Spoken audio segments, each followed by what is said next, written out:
Guys, நம்ம காலையிலே வயலுக்கு போய் நம்ம வேலையே என்னன்னா இன்னைக்கு மரம் வெட்டுறது தான். அதான் இப்போ வெட்டிட்டு இருக்கேன். நீங்கள் பார்த்துட்டு இருக்கீங்க பாருங்க. ஏன்டா மரம் வெட்டுறன்னு கூட நீங்கள் கேட்கலாம்.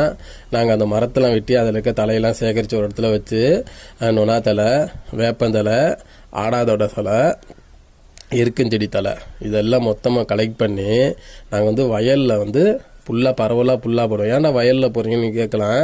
நம்ம வயலுக்கு தலை சத்து ரொம்ப முக்கியங்க. இதெல்லாம் இந்த தலைகள் மூலமாக நமக்கு கிடைக்கும். என்னென்ன தலை கிடைக்குதோ அந்த தலையெல்லாம் வெட்டி வயலில் போட்டு நல்லா தண்ணி கட்டிட்டோம்னா நல்லா ஒரு 2 வாரத்துக்கு நல்லா ஊறி அந்த தலையில் இருக்க சத்துலாம் நம்ம வயலில் இறங்கும்.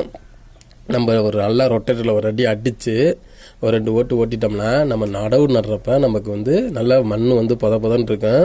அது இல்லாமல் நல்லாவும் நாற்று நல்லா நடலாம். அது இல்லாமல் நம்ம அடி உரம் போடுறதுக்கு பதிலாக அந்த தலை சத்து போட்டுட்டோம்னா நட்டதுக்கப்புறம் பார்த்திங்கன்னா நல்லா வேர் பிடிச்சி நம்ம நெல் பார்த்திங்கன்னா நல்லா சடன்னு வளர சீக்கிரமாக. அதுக்காக தான் இந்த தலை சத்து ரொம்ப முக்கியம். எங்கள் கிராம சைடு பார்த்திங்கன்னா இது மாதிரி தான் எல்லாருமே தேவையில்லாத தலையெல்லாம் வெட்டி இந்த சீசனில் எல்லாமே வயலில் போட்டு அடித்து நல்லா விவசாயம் பண்ணுவாங்க கைஸ்.